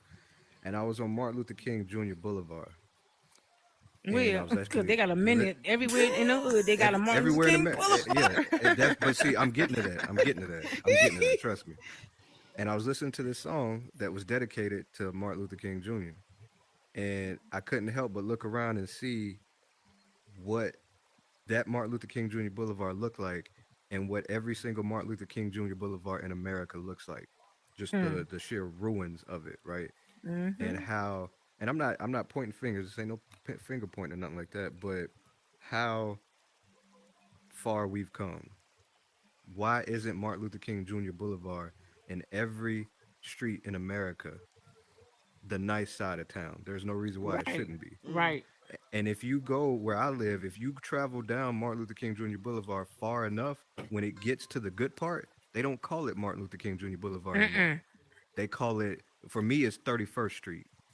And then as soon as you get out of that good little stretch of 31st Street, bam, Martin Luther King Jr. Boulevard. Shut up. Dead serious. Mm-hmm. Pay attention, right? Shut up, Trey. So, They got one in Newark, New Jersey, like Wow. that too. so I think that what you there's no reason why our Martin Luther King Jr. Boulevards, our neighbor, I say our neighborhoods. I don't live in the hood, but I'm just saying collectively as an us, our neighborhoods like that, they have the potential to be so much more than what they are. We don't need outside help. We don't need government assistance. They have so much potential to be more than what they are right now. And I'm not talking about gentrification. I'm not talking about people coming in, tearing down, these houses and building up plazas and stuff and shopping centers and driving us out. But we have the potential to make that so much more. So where we're not being, I don't. I was getting ready to say something cruel. I was going to say we were a burden. We're not a burden. To where we're not on Martin Luther King Jr. Boulevard and it looks like it's ruins. To where we're Mm-hmm. contributing, right? We're To the contributing bullshit. to Hmm. the bullshit, right? Hmm. When we have so much more to contribute. So I'm not sure if I answered your question. I think I just kind of went off on my own thing there. But um repeat the question one more time and I'm gonna keep my answer short. Okay. Why do we, for the most part, everybody in here is a middle class citizen in society. Why do we have to face the brunt of higher mortgage prices and higher Mm. rent due to Blackistan, the not being able to contain itself? They come into Mm. your neighborhoods, fucking up your McDonald's that you choosing to go to when you choose to go Right. to it. They coming over Right. there and Right. fucking up your Walmart and your Walgreens and your Rite Aid with all that niggatry. They littering on your sidewalk over there on that side of town. You know, nigga shit. Hmm. She said nigga. She said nigga. I was Niggatry. trying to hold it in. I'm sorry. That be me. Um, but yeah, they that happens to. I'm living in the area right now. It's a nice area. One of the nicest area I've ever lived in my life. And what you talking about is happening to me. I love my people, but I see them coming in, and it's not all of them, but some of them are coming in, and shit is just going. It's downhill, and it's not necessarily have to do with your skin. It's just that if you've been raised to a certain standard or lack thereof, then that's what you know when you go to a place that is nice. But I don't know. I don't know why. I don't know. I don't know how to answer your question beyond what I just said. Why don't you go ahead and hand it over to B? Be Why? That's all I can say is why. Why do we? Why do we? And what is it going to take for us to each one teach one? What is it going to take for the mindset of us to do a 360 and turn to love ourselves and love where we come from, love where we are, so that we don't come in those ninjas don't come in and tear where we live at. It's all a way of thinking. That's all it is. If we renew our minds daily, this won't happen. Those things won't happen. Kingpin? Well, um, this is what's going on right now where I'm at, where I'm living. Um, in the hoods, in the ghettos, projects, or just suburban areas. Um, they're coming over and raising the prices, rent, whether it's rent, taxes, whatever. Everything's going up. So it forces us as minorities and the ones who's living in poverty that can barely afford the little space that they do have to find somewhere else to go. So what they're doing is they're actually buying houses and building them up nicer, putting a big ticket on it and having the white folks move in. Now, Mm-hmm. what they're doing after that is forcing us to look at them like, why we can't have no nice shit like that? Mind you, where they just left from, they just dropped the price. Where they just left from, farther out. We can afford that stuff farther out. Mm-hmm. Where I live at is closer to the city, closer to everything. Mhm. Mm. Stadiums, ballparks, Mhm. Walmarts, Targets, anything, interstates, whatever. Airport. I live literally right by the airport. You can literally see the airports take off. I mean, the planes take off. So what they're doing is in the suburban areas, they're building up nicer places and stuff like that, and moving in the white folks, pushing the black folks farther out where the white folks is. See, the thing is, the white folks have stuff Mm-hmm. that we want. They got the nice houses with the pools in the backyard. They got the nice Mm-hmm. houses in the communities with community swimming pools and community basketball courts and stuff like that. That looks real nice. Now they're dropping the prices to get us further away from the city. So the city is where we're doing all the damage. Mind you, when we had the George Floyd incident and they had the riots and shit going on, they came and terrorized all the black owned businesses. Black folks, you just tore up your own shit. Yes. And mind you, these folks is in the background. They out your city watching this shit on the news. Mhm. Look at this. They tearing up their own shit. Like, what the fuck? Hooray, hooray. You know what I'm saying? They Mhm. fucking their own shit up. Now it gives the people with the money, let's go fix this shit up. Let's go fix this shit up, make it too expensive for us to afford, the middle class and the lower class. We can't afford to live here no more because if we gonna fuck up our own shit, we don't give a fuck. So Mm-hmm. they come in, they Mm-hmm. buy all the property, they raise the prices, invite all the people with the money to come in, buy all this shit up real quick, forcing us out. That forces us to homelessness. That forces us to steal and kill and rob and hurt each other because we all trying to struggle for that same piece of crumb. Like we still scraping for that last little piece of whatever to stay above the water. You know what I'm saying? So with the question that you asked, they definitely has an effect, with them coming in and raising prices and taxes and stuff on the middle class and the lower class because the stuff that we barely can afford, y'all are coming to take from us and Mm-hmm. forcing us out of the city or forcing us to find somewhere cheaper or somewhere more affordable that our jobs can have us, sustainable to live in. So, They taking the city back. I'm gonna try to say this quick and let Khalil talk. They taking the city back. If you look at a city like Baltimore, back in the day, Baltimore, in any city really, it was mostly white, predominantly white. These corporations and in the job industry there was factory work. Well, these unions, right? Only white people were allowed to be in these unions. Black people couldn't join white unions. Well, these corporations or these factory corporations, right? They were saying to themselves, this nigga right here will work for, and this is not an accurate dollar. This nigga right here will work for $3, $3.50, whereas this white man who's in this white union wants me to pay him $8.50. So I'm gonna start hiring all these niggas and bringing them in, and so that's what happened to the city of Baltimore. Black people started coming into the city. White people started moving out to the suburbs. Baltimore fell, if you want to call it that. It fell. It became black, predominantly black, and a bad place to live. Certain spots in it, the inner city. Now they Mm-hmm. taking it back. What you just said, Kingpin, they taking it back. These white people, they've been in the suburbs. They want that city life. They coming in, they gentrifying the shit. They tearing down all this old, decrepit buildings down, building them Mm-hmm. back up new, pushing the black people out, and bam, there you go. They got the city back, right? But that's just my little 2 cents. For sure. What the question was on gentrification or how we do or why we do the bullshit we do. It was You being a about member of the middle class and how members of the middle class are becoming more susceptible to higher rates due to all this Blackistan not being able to contain itself.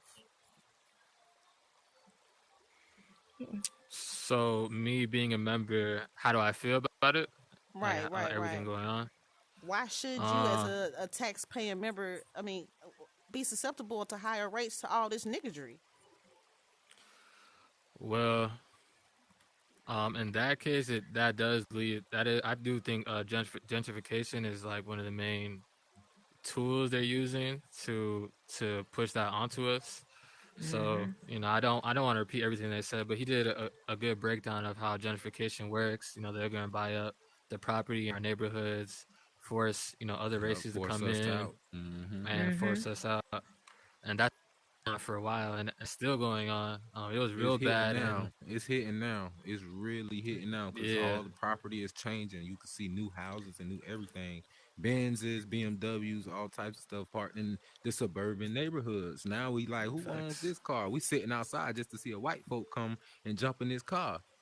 So now the next thing you know, your landlord or whoever own the community deeds, wherever you stay at, they raising your rent. Now you can't afford it. Now you got to leave. So once you leave, they buying up them houses, building them up, and bringing in the people with the money Mm-hmm. and Exactly, forcing yeah. us to deal with it. Either we're gonna come up with the money to stay there, or we got to find out somewhere to go. All right, Xavier, let me ask you this question, and Mm-hmm. this next question is going to be different. So, a Mm-hmm. 5-month pregnant woman goes into McDonald's, and Mm-hmm. she had pre-ordered her food. They messed it up.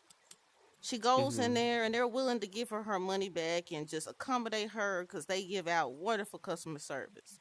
She Mm-hmm. refuses to listen to all that, and she gets to knocking all the stuff. She acting crazy all up and through the McDonald's. God Now, in the damn. midst of her acting a fool all up through McDonald's, she chooses to call the police. Now she calling Um. 911, the tax-paying line. Where we use our tax-paying Mm-hmm. dollars to call about her order.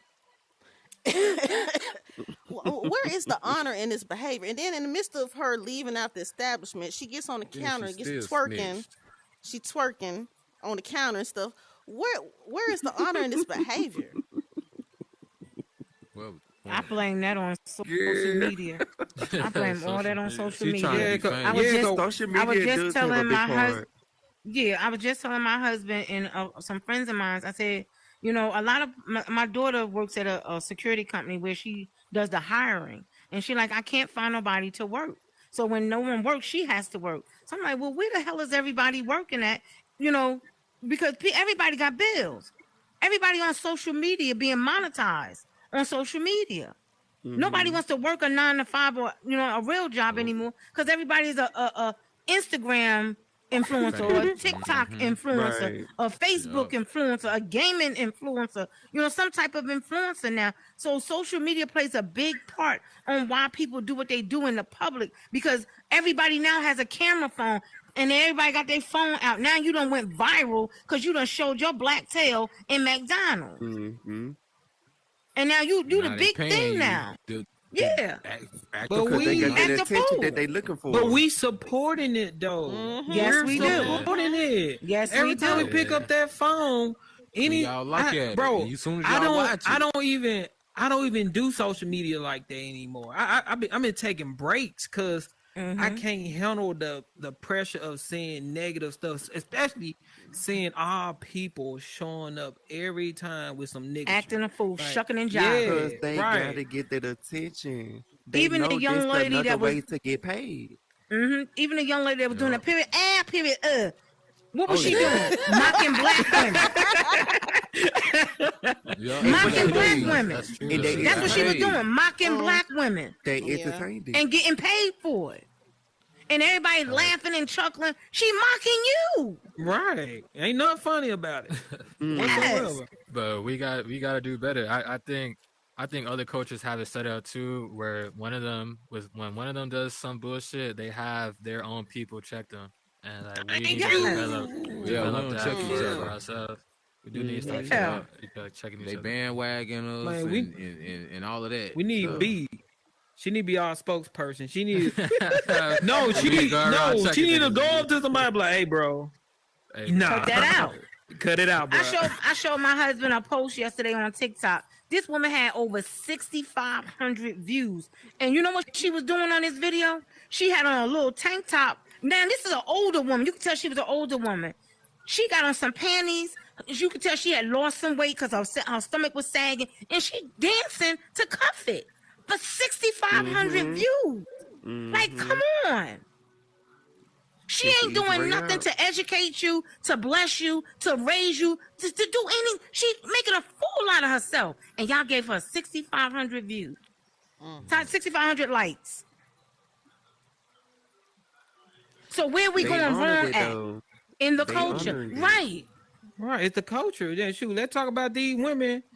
Oh, I do real estate, and you don't see no picture, no houses, but you see you half naked. Like, bro, stop. Like, bro. Yeah, she's Got selling real OnlyFans estate. and She's stuff selling real like estate that. right Yeah. here. She's Right. selling this real estate. Everybody exercise gurus now. Like, bro, stop, bro. Like, y'all, man, that's why I can't do Man, I social do media, push-ups bro. in my living room. That's it. Yeah. Man, what? I'm talking about these women. So- Get a so- BBL done there. I'm doing my fitness. Like, what? Like So you King always Jan- been that flat. So Right. it sounds like you're a man that takes care of yourself. So that means you probably deal with a woman that takes care of herself. Is that correct? Correct. Okay. So why is it that we have a group of black men out here that say they want a bad bitch, but they ain't got no job? They say they want a bad bitch, but they hygiene is bad. They breath stink. They want a bad bitch and they They- titties sweating. They say they want a bad bitch, but these niggas don't drink water and they're very much so dehydrated. So I'm trying to figure Bro, out man, how that's funny. some of these men have all these expectations on what they want in a woman, but they don't have that in themselves as a man. Wow. Well, I'm speaking for myself on this one because I'm not every man. Of course, I don't want a bad bitch. You know what I'm saying?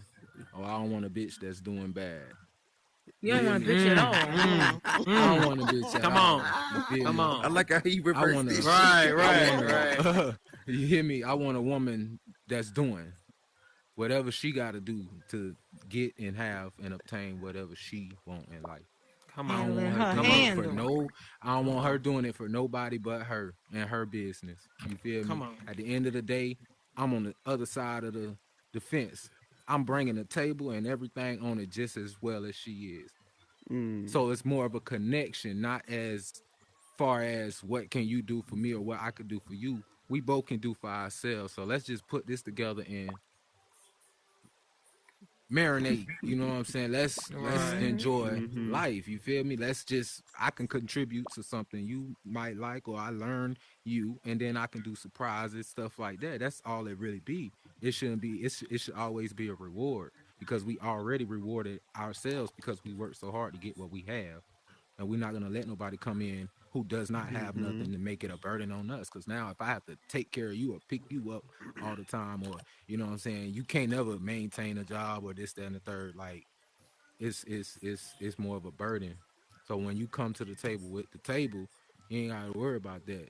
You can pull the chair up and let them sit down, and you can take the chair away when they get up. Right. So I feel like that's a culture thing, though. I don't think every man want a bad B. You know, I think that's the culture. Once again, I mean, I don't really curse that, but yeah, I feel like that's a cultural type of thing. Once again, brought to you by social media. You And know music, what I'm saying? yes. I mean, it Yeah, is. because It is your cultural. music, It is, yeah, cultural. it is Very cultural, but it's still women out here that's doctors and lawyers and stuff that Right. actually take care of themselves. That's a bad bitch. Entertain that That's Mm-hmm. what I got. Mm-hmm. You hear me? That's what That's I what I got. well, hell, that's what I At the had. end of the day, if I if I'm looking to have something of that standard, I have to uphold myself to something. That's I right. might not Both be a doctor or a sides. lawyer, but I make sure Both I handle sides my uphold. business. My bills is Mm-hmm. paid. I'm not in need of nothing. Yeah. And your You know what I'm credit saying? straight. And my Mm-hmm. credit ain't great, but I'm working on it. But I learned Well, how to, at least you get working myself on it. together. You know what I'm saying, to make that, arrangement. So at the end of the day, if I'm looking for something in a higher, I gotta set myself to that same standard. So when you Mm-hmm. looking for a female, you gotta make sure you got a female that knows what she wants and knows how to go get it without no man. Because when y'all get together, it's just like icing on the cake. We don't need nothing but the icing. And that's just Mm-hmm. us enjoying life and enjoying each other and having a good time. We ain't got to worry about Mm-hmm. what nobody else think or what nobody else say, because we know what's good, what we got going on. You know what I'm saying? So of course you taking care of yourself, hygiene wise, fitness wise. You know what I'm saying? That's just the plus, because at the end of the day, I read in the article, it's five things of being successful. One of them is working out. If you ain't working out, your look, your appearance is everything. You know what I'm Your saying? And health. if you don't look like nothing, you're not gonna get perceived as nothing. So I Mm-hmm. started working out. I'm starting to get my health right. I'm a diabetic, so I starting to get my health right, working out. And of course it's starting to show. And of course you get attention from people. You know what I'm saying? I posted a picture the other day on here, and I ain't never seen this many likes in real life. You know what I'm saying? So I know I Mm-hmm. got some, you know what I'm saying, not Gonna make being, you feel good, don't it? you know what I'm saying, make me feel Conquer the good. So world. whoever Shoot. comes with me, or whoever I'm, on my arm, she wants to know that her man is confident. She got somebody that everybody Mm-hmm. want, and not Don't like a nobody want jealous something that type, nobody but want. right, nobody don't want Right. nothing that nobody want. And if you want somebody that nobody want, then you ain't nobody. But see, that Mm-hmm. right there, that my mentality on that is, I want a woman that don't nobody want, in a way, in the meaning that I don't want, because nobody's respectful when it comes to a relationship. You go out with your girl, and if she's bad, I mean physically bad, you got every nigga in the world trying to holler at her, right? Especially if they Right, see but you you Right with got in to some know front of what musty you you. niggas, have, though. You Right. got to know right? Trying to what get you what you got. have. So I'm not flashy. I'm not flashy in any sense of my life. When I step out, I ain't flashy. I want you to think that I ain't got shit. And I That's don't me. want you to have what I have, because I don't want I know there's niggas out there that come and take it by force. So that's my Facts. mentality. It's like, I want a bad one. I'm not talking about And just you got physically, like women do all it too. around. And women do it too, Right. but I want somebody that you don't want. I want somebody that is attractive and bad to me. Not, I don't give a Say damn if you that. think Mm. she's Say attractive or that. bad. Mm. She's Right. attractive and bad to In me. that same sense, she might be attracted the same way you attracted to her, as a whole bunch of other people attracted to her. True, true. So it's her take on you. If she take you, you ain't got to worry about what all these other niggas doing. Cause me, That's true. I know my girl want me. I ain't got to worry about it. I can go out here and mingle. I can go out here and be around everybody, and she ain't got to worry. And Come to vice Miami. versa, she could go out and be around dudes. I ain't got to worry. Yeah, no, I feel you. I feel you, Kickback. I was making a Now joke. I that's a said, bad bitch to me. yeah. So, I guess billionaire everybody Khalil, let have me their ask own you this quick opinion. question: if acting like a pussy turns you into one, what what accountability tactics do you have? As you know, in your manliness, Bro, like these questions so. Right. wild, bro. I ain't gonna even lie to you, bro. I know it's just not me, Yeah. bro. So Right. when So, so wait, just ask it one more time for me. You feel me? Let me hear it one more time. She said, "It's being a pussy turns you into right." Like, so when I'm what sorry. being a You said pussy what? is. So being a pussy is non-man like behavior. So if Okay. non-man like behavior is constantly constantly conducted, eventually turn into a pussy ass nigga. So when All you right. encountering these pussy ass niggas or see pussy behavior going on around you, what do you do about it? Do you say something about it? Do you try to inform the next man? What do you do? Do you condone it? I mean, what's going on? I guess it depends what it is, what it is. You feel me? So if it's a nigga, trying to harm a female, that's different. You're gonna have to step in with that. But if it's a nigga being a nigga, I'm big on just being an example for the ones around you. I mean, you can definitely try to go out and try to be the the preacher of whatever you want them to subscribe to, but a lot of people will listen more to the actions and how you live your life. Yep. So I Facts. think it would be, at least in my own experience, like even when I first started day trading, when I first got into it, I was trying to tell everyone like, "Yo, come learn how to trade." Da da da. And you go through that phase of trying to save everyone, and then not shit, barely anyone listen for real. You go into that next stage of just really focusing on yourself and being an example, so that they see you living that way. So yeah, that's my confrontation to the pussy ass niggas. If it's really some bullshit that you got to step into, then you feel me, step into and handle that business. But if you can be an example, be an example. Facts. Hold on. So I have always had a problem with this because I was always the guy, quiet. I'm chill. It takes a lot to get me mad. But women always looked at me as being weak for that, or because I Oh, don't you was the lash pussy out ass nigga to and them. like. Well, I mean, to them I wasn't. I mean, to them I was. To the women I Right. was. Yeah, But nah, you yeah, funny. I women. I guess they whole. Well, some women their whole mindset, and once again, is culturally driven. You know what I'm saying? It's culturally driven for a woman to think like that. Cause like I don't have to walk around here like I'm hard. I got plenty of guns. I don't gotta walk around it with them like I got a gun. Like who cares? Yeah. Cause You know they what I'm looking for saying? this shit, T. You know what I'm saying? Who Yeah. cares? You don't have to. You It's don't a have lot to. of dead niggas in the ground that walk Right. around like In that. Memphis, that was a But they Memphis like thing it. though. Niggas want to act like they hard. Most of them niggas didn't grow up in the type of environment that I They grew wasn't up in. gangster, T. But right. These niggas But just becoming gangsters. They but never been in the hood. right. What the fuck? You know what I'm saying? So I'm one of the type of people I speak less. Like I try not to get into stuff. I try to avoid it if I can. You know what I'm saying? But if I have to, that doesn't mean that I'm weak. I speak up when I have to, but yeah, most women look at that as regard that as being weak. And no, hell, you could have just avoided somewhere a dude could have came back and shot you up just by you saying, That's right. hey, just as a matter of fact, when I was on Beale Street one time, I had my girl with me. And on Beale Street, I learned this a long time ago. Do not take your girl down on Beale Street. I'm talking about Memphis. Beale Street, y'all. Do you hear Because I me? took my girl down on Beale Street, and it was like a group of niggas. Now in my All the head, niggas. I'm a smart individual. Take them I'm a niggas smart be out there, individual, y'all. right? I'm a smart individual. It's about 7 or 8 drunk niggas saying, hey girl.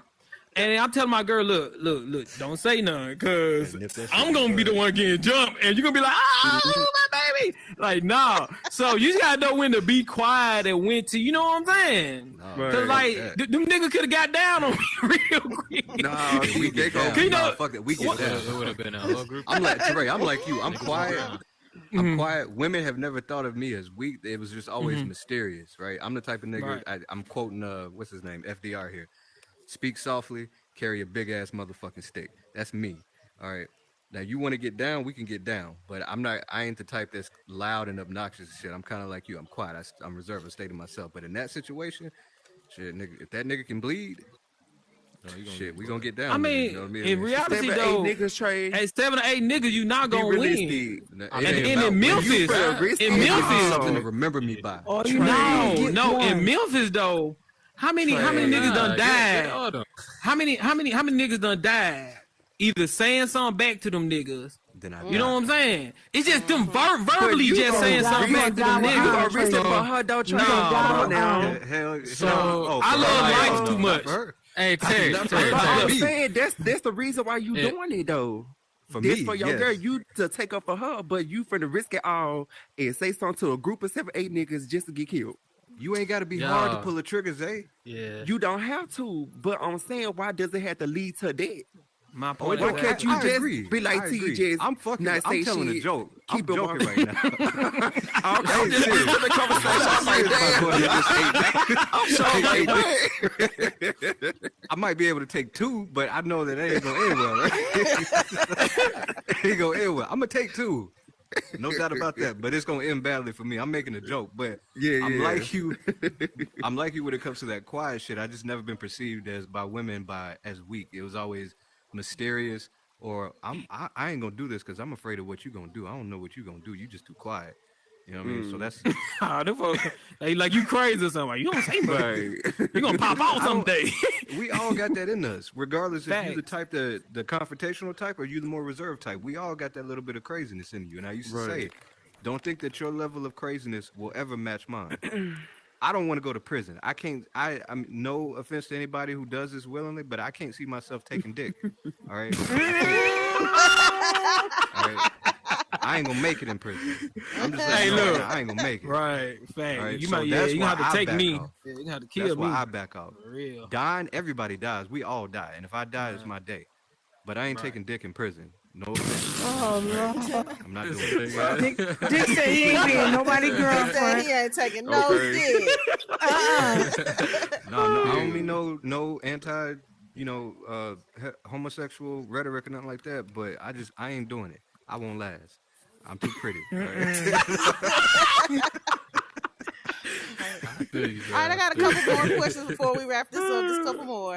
All right, Bia, quick question. When you hear these 4 phrases, they cheat on you, they beat you, they have no money, and they'll get rid of you to go to the other side.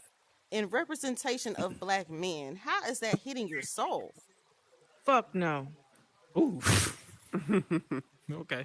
You're not gonna beat me. You're not gonna beat me and cheat on me. And I don't give a fuck. You go to the other side, nigga. Bye. Look at the You finger. know- Look at the finger. You know, but why do we as women settle for that shit? That's key. Why? We the best part of the relationship. Mm-hmm. The best part of the relationship. Why do you put up with that? Why? That's all I ask. Why? Because you can do bad by yourself. I'm not gonna be with a man that's cheating and beating on me, and then he gonna leave me for somebody else. Nah. You could have left a long time. You ain't had to put your hands on me. You could have just left. That's all they know. That's all Nah. they know. That's a cycle for them. That's all they do. I don't know. I'm All right, good. I think I'm gonna ask Kingpin this question. Kingpin, now you don't identify with being a sex addict, right?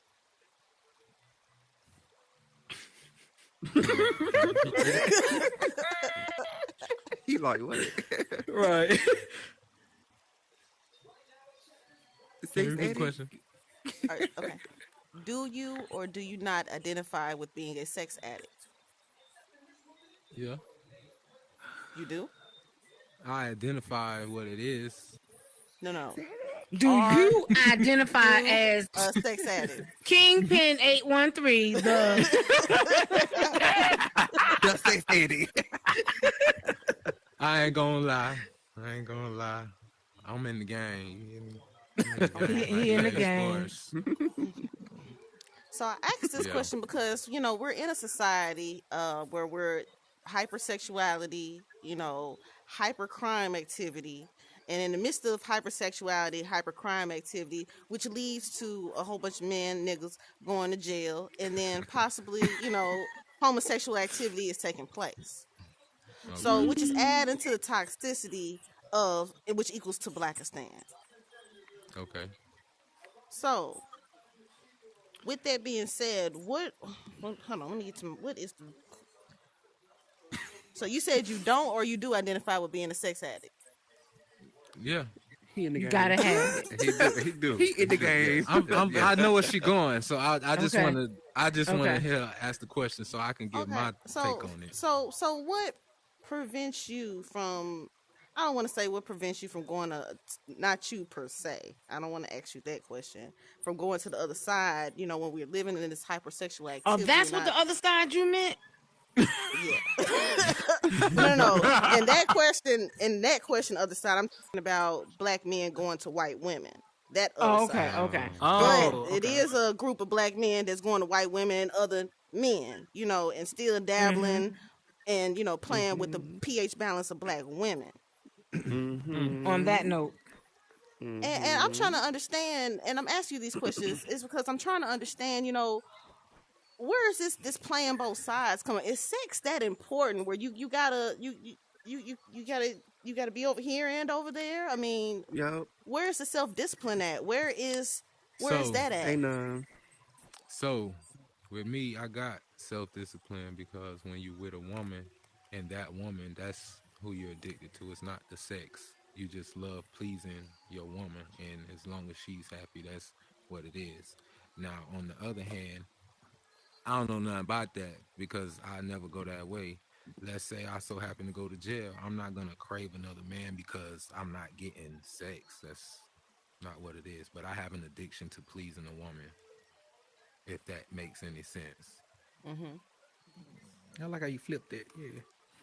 I like how you flip that too. I like how you flip that too. So, are you asking if, I guess this is a question for you, Infinite. Are you saying that do you think that black men having sex with white women or dating white women, are we talking about sex with white women or dating white women Well, in is this something? segment, and the question I asked Kingpin wasn't about white women because she asked me Oh, what I was referring to when I was talking to the other okay. side. Okay. That what I asked Bill was in reference to white women in reference to the other side. Okay, I got you now. Yes. I'll answer that. So Xavier, I talked about we talked about this question I'm about to ask you earlier. There Mhm. is a segment of the population of men that is, participating in down low activities. Do you Mhm. engage in such activities with those men that don't want to identify themselves as one or the other? Um, I'm gonna say yes and no. Um, I say no because I feel like in this point of time, you should just be whatever the fuck you want to be. You shouldn't have to go through X, Y, and Z just trying to hide, and you really just put more stress on yourself, honestly. But the times that I did, I was just a little younger then, but it was just to keep everybody at your business. I kind of see where was coming from. Like, look, this gang ain't got shit to do with you. This what I got going with this person. Just keep it on the low, or people just don't want to be in their business type shit. So right now, I would say nah. I won't entertain it. I wouldn't even do it, cause I don't know if y'all ever heard this story on Facebook, but this woman she had went back to her house because she ended up leaving her phone or something, right? And when she got back to the house, she saw her man having sex with another man. So her first mindset was to blast the nigga, but she tried to blackmail him. So she like, look, you give me this amount of money, bitch, I ain't gonna say nothing. So apparently he didn't go with the bet. So she went on live, exposed him. I'm not sure if it was the same day or the next day, but she was driving, and the same dude that got caught, he ran his car into her, and soon he ran into her, he get out the car and killed her. All Wow. because He didn't want to be she put exposed. he didn't want to be exposed. But my thing is, why the fuck would you do it at her house, or matter of fact, whoever house it is? Right. Why would you do that? You so into this bitch, this your girl, do, but you want to have another cake and eat it too, and it's with a Take the man. cake to the grocery store. See what I'm saying? Mm-mm, So mm-mm. now you finna spend damn near 50 years in jail just cause you killed this girl cause she exposed something that you did. You fucked up. That was your fault. That's something So I don't understand in that community is if you okay, if that's what you want to do, why are you ashamed of what you want to do? because of the community, that's around us, not everybody is accepting. So everybody is judging. So But they don't accept want to. yourself. I get that, but they not gonna do that. They not gonna put that shit out there, especially they hang with their homeboys. Them folks ain't finna fuck with him no more. I ain't taking Them up for ain't the your homeboys. situation. I know Facts, that, but facts. I'm not taking up for the situation. But it's like I would like for them to be acceptive and accept their homeboy for who they is, but they still kick it and all this extra shit. Society. But it's just society. They not gonna let you live. And in some They Okay, ways, not gonna so let you I I mean, live. agree you I gotta agree with not you in care so many about ways. outside I hear opinions. you. I promise you. I hear everything that y'all saying. But like I said, society is not gonna let you win. They rather play the DL straight nigga. I got 10, 4, 5 bitches, but behind closed doors, you doing a whole fucking up people nigga. pH. PH. Yeah. Mm-hmm. And And you you in the got black niggas that's trifling and they don't Yeah, care. it's funny. you And in the black it's community fucked up too. that bitches and some of these bitches not seeing the signs neither. Like me, I have a gator. I don't get no fuck with nobody talking about. I got a Okay. whole gator. Okay. I know how niggas move. Yes. Yes. Niggas don't give a fuck. They gon' fuck a nigga and they gon' go back to their beach. That's what they But do. I'm noticing that's a That thing shit now where disgusting. straight women is sleeping with gay men. Mm-hmm. They I see they that a thing now. and it's crazy because when you trying to explain it to some of these niggas that's sneaking and geeking, they rather sneak and geek and accept a woman that's accepting this shit. Right. Just get Now you one it's that been accept it. surprisingly like this one girl I was working with. And just put our business out there, but she like to eat her man ass. You know what I'm saying? She got accepted to that. But not most people not accepted to that. You feel me? So Man, let me see. Man, That's like a new generation thing. it look, Ass is, It eating. and is. it's It a is. It norm, and is. it's It kind of is. weird to me because when I heard that, I was just like, really, like you really into that, and surprised that it was more of the females that's into doing it. Yeah. So why? It's girls that's putting on strap-ons and doing it to their man. man, You know pound what? on I that spoke one. to somebody the other day Pound about out. And they this. say that's not I did gay not hear because a that. woman is doing it to you. But it doesn't matter. These A folk wild penis is nowadays, a man. Stop it. penis. I Thank don't give a you. fuck if it's Fake or plastic. real. That's You right. like something, you just don't want to accept it that way, so you try to put a female in it to make an excuse for it. I don't like Mm-hmm. that. I don't like that. Mm-hmm. I don't Because like if she that. ain't there, you're gonna drop it to the next one. Mm. So, Bill, let me ask you this question. We're going to go and wrap this up. I got a couple more questions, but I know we, I don't want to take up all your time or whatever. Bill, We why good. is it that a man can have 2 or 3 wives, even if it's on some sneaky leak, whatever level it's on and all this other stuff, and one of the women find out, and it's either one of the 2 women that get killed, or it's either a woman that get killed, but in this scenario, this man had the audacity to do this, and he had suffered from 4 strokes, a heart attack, and some more stuff, and still had the Damn. audacity to be on some low down shit and have 3 wives. What is going on with our society? It's too much acceptance. It's too much acceptance. No morals, no standards, none of that. They're accepting. Look, like that lady said years back on Facebook. Women are out here just accepting anything in britches, anything with a heartbeat, just to have a man in their bed. Do you hear me? And then you wonder why you're having so many issues because of what you're accepting into your spirit, into yourself. So you're saying this Be is centered mindful. around sex? I don't think it's centered around sex. Folks are scared to be lonely or alone Mm. because you can be alone and not lonely. Mm-hmm. But folks is afraid to be alone, so they will accept anything in their bed, anything. At least I got a man. He beating me, but I got a man. He cheating on me, but I got a man. He down low, but I got a man. We got to This stop being back to so what we was accepting. talking about the pregnancy. You know, I have this a shit question. crazy.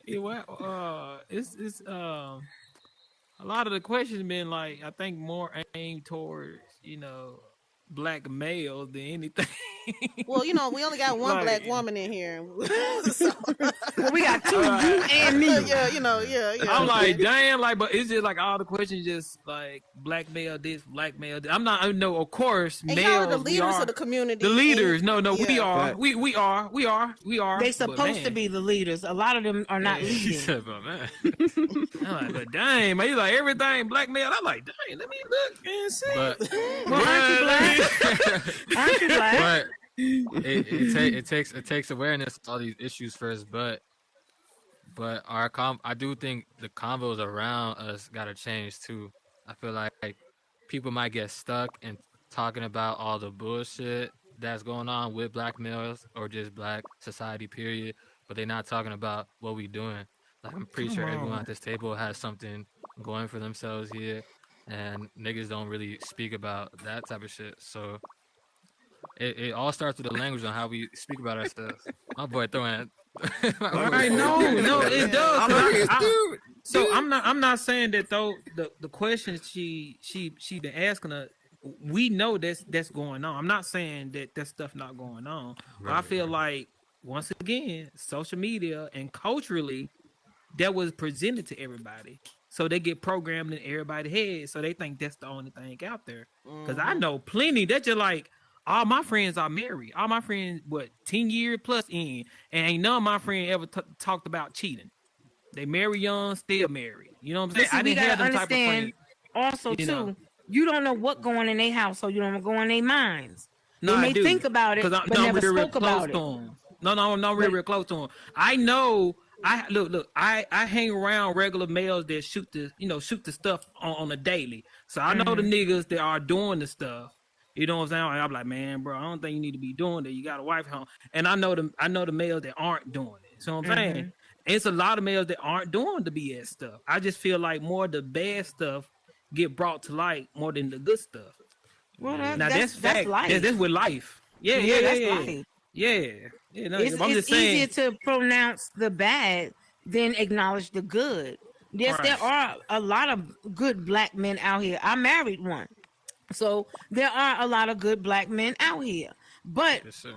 when you see a lot of women struggling, with raising the kids and paying the bills and doing all those things, you wonder where are the good men. But then you got to bring it to, well, what kind of woman is she? So it plays a big part in. We can't just blame it on the black man, but we can blame it on him because he was called to be the head. Right. If men had taken their rightful place in the homes, our lives as a woman, these women would not be the way that they are. But then again, you got to look at the woman. Why did you choose to sleep with that man? Why did you lay down long enough to make a baby with that man? You should have looked at him long enough to find out whether or not he was a good fit for it to be a father. And even adding with that, I know in the midst of those statistics, they said that black women were suffering like the highest eviction rate ever due to, a lot of the women are the ones that's qualified over the men, and due to whatever circumstance or rhyme or reason. But, they're on the rent, they're the ones on the lease. The niggas ain't paying the rent. You're taking care of the kids. Now the niggas ain't got the money. Now everybody out on the street. Yeah, that's Yeah, it's definitely a culture thing for sure. 'Cause it goes on both sides. You feel me? Both sides are equally as important to that household, the yep, woman and the male. yep. Mm-hmm.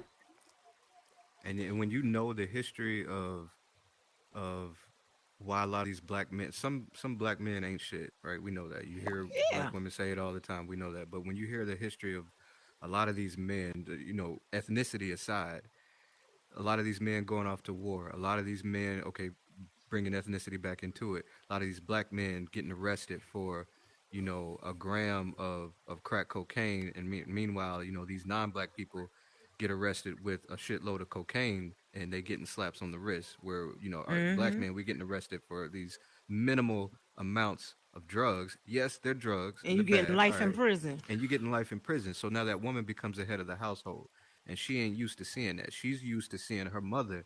Anyway, first of all, traditionally the woman controls the house. When you think about it, right?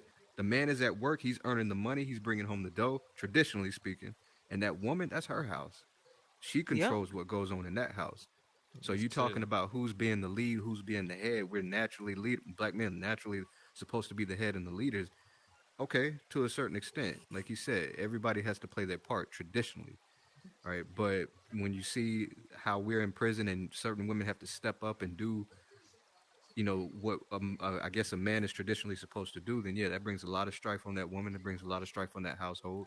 You see men who see their mothers being in the role that I guess their fathers are supposed to be into, and they grow up wanting dominating women to dominate them, right? They Mm-hmm. grow up not knowing how to be a Mm-hmm. man, so Mm-hmm.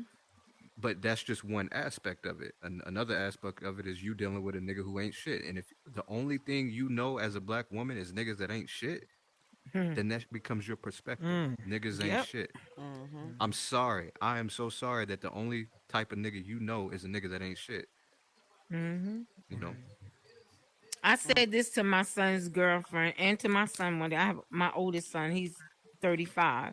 And I said to him, I did you a disservice growing up, raising you. And it wasn't intentional. It wasn't intentional. But raising you, I raised you to think that only women are supposed to pay the bills, work, and take care of the household. And you grow up to be a man, and now you think that your girlfriend's supposed to do this, or the woman that you're around is supposed to do these things for you. Because one, my mother did it, and I apologize for that because I didn't raise you with a stand-up man in the household to teach you what it is to be a man, to teach you what it is to go outside and go to work and take care of your household and be the head, be the leader over your household. And I apologize for that. And many of us as single mothers, this is what we do to our sons. We raise our sons to be our man and our daughters Mm-hmm. to be the head of the household. Mm. Cause we teaching her how to cook, clean, pay the bills, do this, do that. But we're not teaching our sons that. We're not teaching our sons to be self-sufficient. We're not teaching them learn how to cook, learn how to wash your own clothes, learn how to feed yourself, learn how to pay your own bills. Mm-hmm.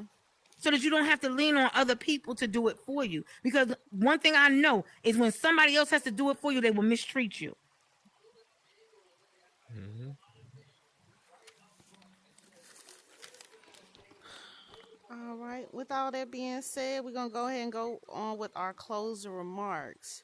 Dick Tracy, what advice do you have on people trying to get out of Blackistan? They're living in Blackistan. They listen to this podcast. They said, "Damn, I'm living here right the fuck now." What do they need to do? Look, some of us don't have the same upbringing. Some of us don't have the fortune of living nice. And if you're living in a situation where you find yourself in Blackistan, Chiraq, whatever you want to call it, there are good people that live in these bad areas. Just because you live in a bad area does not make you a Mm-hmm. bad person. Just because you live in a bad area does not mean that you will always be in that bad area. And I promise you that area that you live in now was not always a bad area. You can make the change. You can turn it around for yourself, for your family, for the people who come after you. You can establish something great for them and for yourself in this lifetime. No matter where you live, no matter what area code you come from, all right, you have the potential. So don't let being in Blackistan prevent you from doing what you need to do to get out of Blackistan. And if you can't get out, don't let it prevent you from doing what you need to do to get your descendants out of Blackistan. That's all I Mm-hmm. got. Via, what advice do you have for any women that are trying to get out of Blackistan that realize that they have a nothing ass nigga that's holding them down right the fuck now? It's the They got a nothing ass nigga holding them down. Yeah, he holding on to them tight because they don't want them to go nowhere. Oh, she holding on to him. He ain't holding Well, her down. he holding on to her. Okay, okay. Well, I say get some therapy. Because if you holding on to a no good ass nigga, you need some therapy.